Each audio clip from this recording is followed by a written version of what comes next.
Who gon' take it there? Who gon' take it there?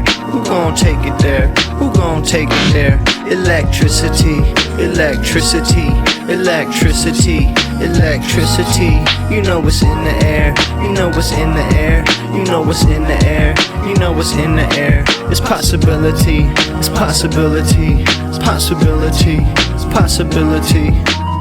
All right, so Rogan had Andrew Schulz on his podcast the other day, and Schulz wanted to use it clearly as an opportunity to get into all of this sort of drama that's been happening where Marc Maron's been calling them out. Schulz feels offended that other comedians are starting to talk shit about Joe, and then shows like Bad Friends are hosting guys like Maron to talk about that. And so it's all podcast drama, blah, blah, yappity yap. And it's interesting because there's a sadness coming from Joe about this. He doesn't really seem to like this. And it seems like Maron really hurt his feelings.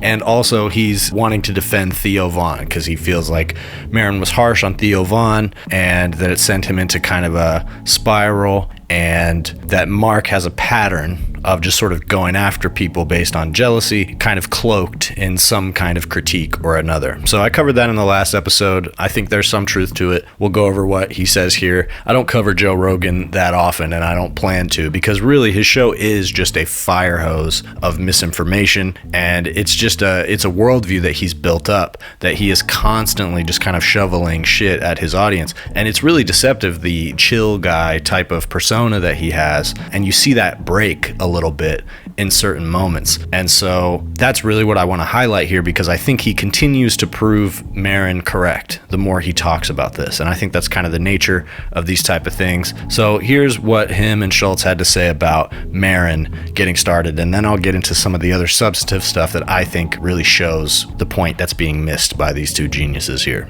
Forgive. You know what I mean? You have somebody on your pod who had someone on their pod talking shit. You're better than me. Yeah. You're better than me. You gotta be able to just let things go. I can't wait for Gavin Newsom to go on Bad Friends. I can't. I want to see I'm distancing myself from the Rogan Sphere tour. That's First hilarious. stop, Bad Friends. That's hilarious. I thought that was corny. Yeah. I thought it was corny. Yeah, we talked about that. I don't know. It is what it is. You're more forgiving. There's no time that you should, in my mind, no time that you should be spending on these kind of conflicts. It's like pointless. It's wasted energy. Yeah, but it's fun to talk some shit. Well, you know, when I decided to talk shit about Maron was after the Theo thing. After Theo kind of went off the rails. Yeah. And Theo went off the rails right after Maron put him in his special. Yeah. You know? You know my issue with that joke in the special? It was just like what Twitter says. Uh-huh. It wasn't even like a creative angle. It's not good. It was just like literally what every tweet would say. Meanwhile, it was one of the funniest jokes he's ever made because it's an impression of a really funny guy. Exactly. Yeah, you got to rely on Theo's impression. Yeah. Yeah. This is how Marc Maron works. He sees you get successful. He feels bad, so he comes up with a reason why you're bad. Exactly. And he'll find some like intellectualization of it to justify his bitterness. You want to know what he hit me with Fear Factor? What do you say? You're taking jobs away from comedians who would be writing on sitcoms. What? How is that? What? Because I'm doing a people eat reality cockroaches? show. All right, so some mixed messaging here. The joke about Theo wasn't a funny joke. It was just off Twitter, but it was also one of the funniest things he's ever said in his career because it was an impression of Theo. I think that's bogus because, frankly, it wasn't a very good impression. The impression of Theo was not the most striking part of the bit. The best part of the bit was the absurdity of having such a chill conversation with Hitler. You know what? You're right, Hitler. I like you, man. Like I said, this critique of Maron that he's like petty and that it's always this kind of inwardly focused thing where he's just going after people for being successful. Schulz also makes the point that Maron did the same show that he was so hard on Jon Stewart for doing. All of this is true. And like I said, Maron has gone over this because he ultimately got to the point in his career that he wanted to be at where he had some recognition for his talent. And Maron, I think he should really double down on this because he's made an impact here by talking about these guys.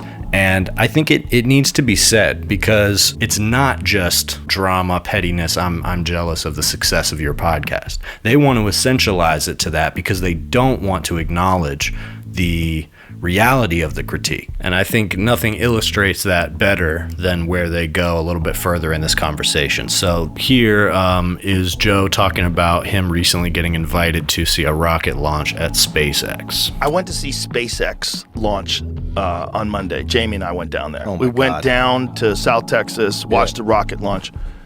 It's one of the most impressive things I've ever seen in my life. I got a tour of the SpaceX facility, one of the most impressive things I've ever seen in my life. And then I was watching a video, someone calling him a fuckwit. I think he's a fuckwit. This guy was like, I think he's a fuckwit. His rockets keep blowing up. Like, the rockets are literally blowing up on purpose because they're testing the parameter. They're testing what are the tolerances of these structures. Oh, so they're pushing the limit to see where it is. 100%. Yeah. He's like, we know we're going to blow some up. But they can produce rockets so much faster than NASA. Yeah. And you think he's a fuckwit? But it doesn't matter. It's not real. Like, I saw comedians say that he was a Nazi. Yeah. He's a Nazi because he said, my heart goes out to you. Yeah. Because he did the thing that they all do. Right. It looked crazy. Look crazy. It looked crazy, but Looks very aggressive. doing the thing doesn't make you a Nazi.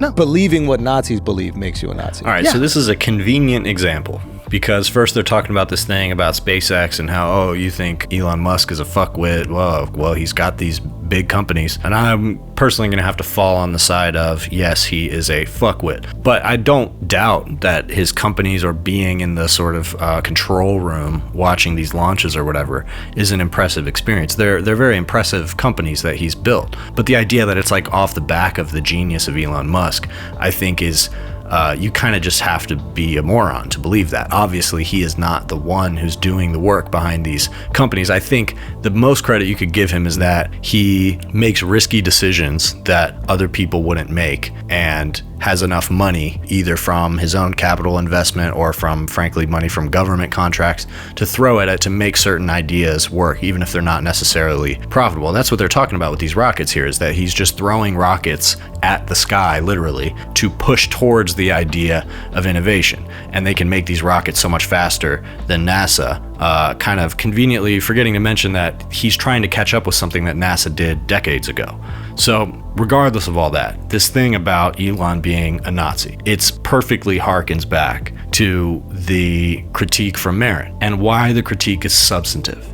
And they want to dance around this. They want to refuse to acknowledge this. And they have to kind of present this casual worldview so that you can obscure this idea that the fundamental critique from Maron, especially to Theo, is this normalization of essentially new American fascism. And Andrew Schulz says, well, doing the salute isn't what makes you a Nazi. What makes you a Nazi is believing things that Nazis believe. Well, that's convenient you say that because Elon Musk is on his platform that he bought for billions of dollars, Nazi posting every day. And that's aside from the fact that he opened the floodgates to more Nazis and hate speech on his platform to run rampant, unchecked.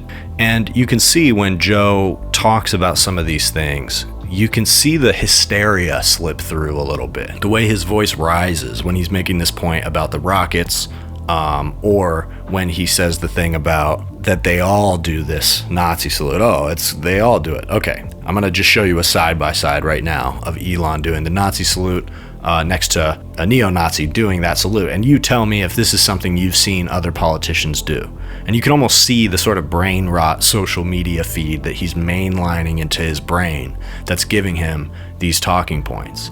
Some of these moments, the mask slips a little bit, and you see that this is a person who does have some pretty unstable feelings about these things. But again, it's masked in this sort of chill, wise, curious persona. So speaking of things that Nazis believe, I want to get to this last point here that he's trying to make about immigration in England and free speech laws in England. And this is an important point because I think it's only going to become more relevant as time goes on. And there's a reason that people like Joe Rogan have been able to find so much relevance by clutching onto narratives like this. So let's watch this real quick and then I'll wrap it up.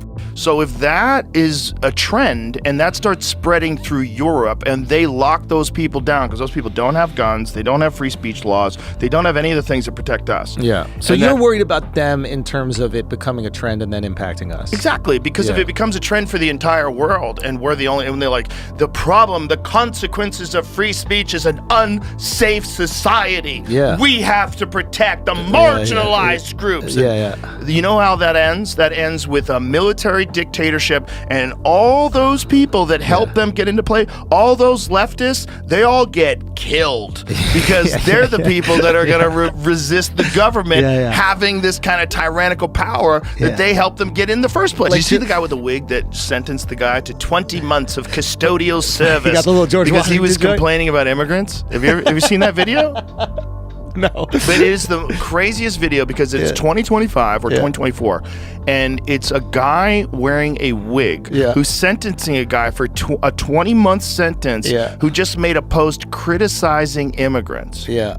Like, just him saying it, I don't care what context it is. He's reading off the guy's tweets and then saying, because of what you said, I have no choice but to sentence you to jail. Yeah. People to participate in attacks on a hotel housing asylum seekers. Comments that encouraged was over comments that encouraged every man and their dog should be smashing the fuck out of Britannia Hotel. The judge quotes one of his Parler posts responding to a user who said, "If I'm down if you are, lad," so that he was starting, he was inciting violence. Yeah. All right, so yet again, as he's in the middle of making a point about something that he no doubt saw on his phone at some point and how crazy it is that things have gotten to this point we're at, man. And then as Jamie's trying to pull it up, you find that it's not real. It was something clearly deceptive that Rogan fell for.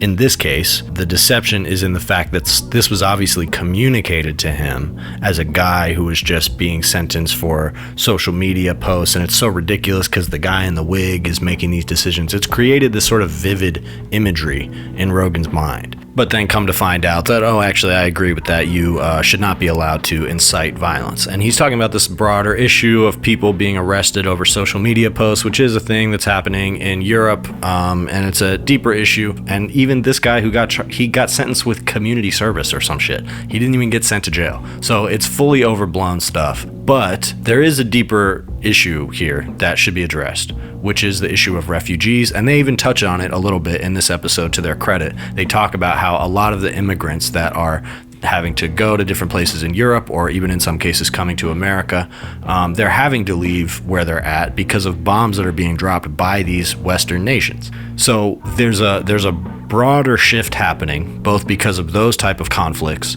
but also because of climate change. And this is something that climate scientists have warned about, that as different parts of the third world are affected by climate change more than the first world, because they have less protections from the destruction of climate change than we have, they're going to have to seek refuge in other nations. So it's a combination of these wars that are happening, in many cases that are funded or perpetrated by Western powers, and also climate change that is also being perpetuated and enabled by Western powers. And this is going to get worse. And so the broad issue here with Rogan's commentary, Theo Von's commentary, and the lack of discernment that they bring to the table, it has done real tangible damage in that he has normalized a lot of ideas that are not based in reality. And what's going to happen as this refugee crisis increases and is worsened by climate change is that more demagoguery, like the kind that Donald Trump rose to power on with the help of Elon Musk on Joe Rogan's platform, let alone Donald Trump himself going on Rogan's platform. But I would say that Elon Musk communicated the anti-immigrant Nazi-esque propaganda on Rogan's platform even better than Trump. And Rogan's failure to identify when somebody is using something that's real or relatively real to push a Nazi-esque narrative on him so that he will launder it on his platform is exactly the reason that he has been so useful to actual fascists. And he has this idea in his head that, oh, these hate speech protection laws are what leads to military dictatorships because of people trying to protect marginalized groups. even though there's a real military dictatorship forming in America right now that was built off of the back of your platform and the reactionary ideology that you launder on your platform. So there's some real unconscious guilt happening with this guy. And, you know, it's always true that everything you criticize somebody of, you're also guilty of, and everybody's a hypocrite. And it's part of why the drama of this stuff isn't that fun to cover, because it's like they're just going back and forth and there's no real end to any of it. But honestly, I think Marc Maron and others, Elephant Graveyard, anybody who's doing that type of critique should keep going and keep going hard. And the political aspect of it, some of the people doing this type of critique don't really want to touch it in that way, and it's not really about the politics. I encourage people to get brave about it because it's a real vulnerability that these guys have, and they should be taken down a peg over it because it is real fascism that we're talking about. And so even if certain immigration crises or increased amounts of immigration into certain nations are real that you can point to, the part that people have to learn to get smart about is when the second part of the sentence is something that a Nazi would say. Something along the lines of cleansing the blood of a nation, or how these people are poisoning the nation with their crime, or raping children, and that's where our tax money is going to. These are lies. These are reactionary lies that are meant to whip people up into a frenzy and a mania that will allow for murders to happen. And that is exactly what happened in Nazi Germany. That is the premise on which military dictatorships are formed. And that is currently what's happening in America and in Europe, is on the backs of reactionaries and their platforms like Joe Rogan. Fascists are spinning their narratives and using real problems to present Nazi-esque solutions and normalizing that to the masses. And until these podcast bros back off of that, they should face relentless opposition. And the fact that people like Maron are able to successfully do that is way more valuable to our culture than anything Joe Rogan or his friends have offered. Pressure getting pressed, do you feel it now? What even happens next, I don't really know. Voice carries less, can you hear me now? Soon as I get blessed, time's running out. Pressure getting pressed. Pressure getting pressed. Feel the pressure getting pressed. Yeah. Pressure, do you feel it now? I'm just saying this.